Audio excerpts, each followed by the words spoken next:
आज हम बात करेंगे इंडिया वर्सेस साउथ अफ्रीका के सेकंड टी20 के बारे में, जिसमें साउथ अफ्रीका ने इंडिया को 51 रन से हरा दिया और जिसमें हमें पता चला कि हमारी आज के मैच में डेथ बॉलिंग कितनी खराब हुई है और साथ साथ जो सिलेक्शन में पॉलिटिक्स हुई है और उसके साथ साथ जो हमारा टॉप ऑर्डर कोलैप्स किया है ना पिछले मैच में जो किया था वो हार्दिक पांड्या ने बचा लिया तो किसी पे इतना क्रिटिसिज्म हुआ नहीं। पर आज के मैच में साफ दिख रहा था कि भाई बैटिंग ऑर्डर इतना तगड़ा कोलैप्स हुआ, बैटिंग ऑर्डर है ट्विन टावर्स कोलैप्स ही किए जा रहा है।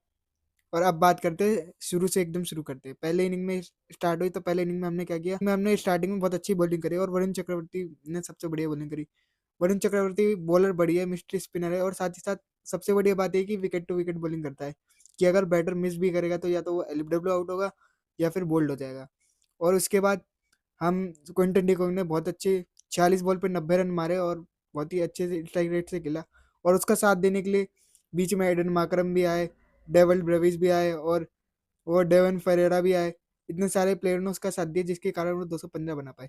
वैसे तो हमने 15वें ओवर में थोड़ा कमबैक मारा जब शिवम दुबे ने ओवर डाला तो उस ओवर में हमने 9 रन दिए और 9 रन देने के बाद उस ओवर में साथ ही साथ क्विंटन डिकॉक की विकेट भी आई थी। और उसके अगले ओवर में जो वरुण चक्रवर्ती ने डाला उसमें एक विकेट और आई और साथ ही साथ सिर्फ 4 रन दिए। और उसके बाद जो हमने डेथ बॉलिंग की उसमें हमने ऐसा आगाया कि भाई कोई साफ नहीं कर सकता। डेथ बॉलिंग में हगने के बाद सबसे तगड़ी चीज क्या हुई कि जो हमारे बॉलर थे जसप्रीत बुमराह और अर्शदीप सिंह, ये यॉर्कर डालने में इतना लगे हुए थे कि ये यॉर्कर डाल तो रहते पर इनकी यॉर्कर सही गिर नहीं रही थी। और ये इनकी सारी यॉर्करें फुल टॉस गिरी है जिसका फायदा साउथ त्रिपुरा के सारे बैट्समैन ने उठाया और लास्ट के ओवर में हम कुछ ज़्यादा ही पिटे।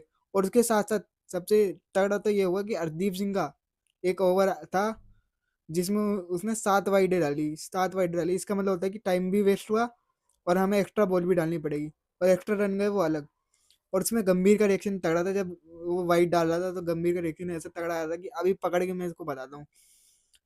अब बात करते हैं सेकंड इनिंग की बारे में। सेकंड इनिंग में तो ऐसा हाल था कि जो हमें 215 चेस करने थे और हमारे ओपनर आए शुभमन गिल और अभिषेक शर्मा।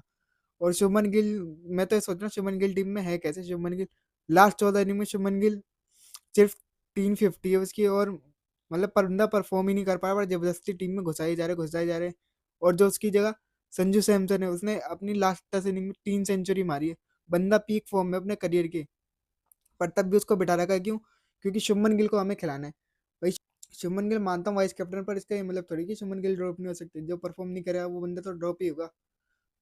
एक स्टेट है इंडियन ओपन सिंस जनवरी 2023, जिसमें अगर आप शुभमन गिल को देखेंगे तो उसमें शुभमन गिल का जो एवरेज है वो भी सबसे कम है और जो स्ट्राइक रेट है वो भी सबसे कम है ओपनर में। तो ये दर्शाता है कि भाई शुभमन गिल को कितनी जबरदस्ती से ऐड किया जा रहा है कि टी20 के सेटअप में और नया पोस्टर बॉय बनाने के चक्कर में।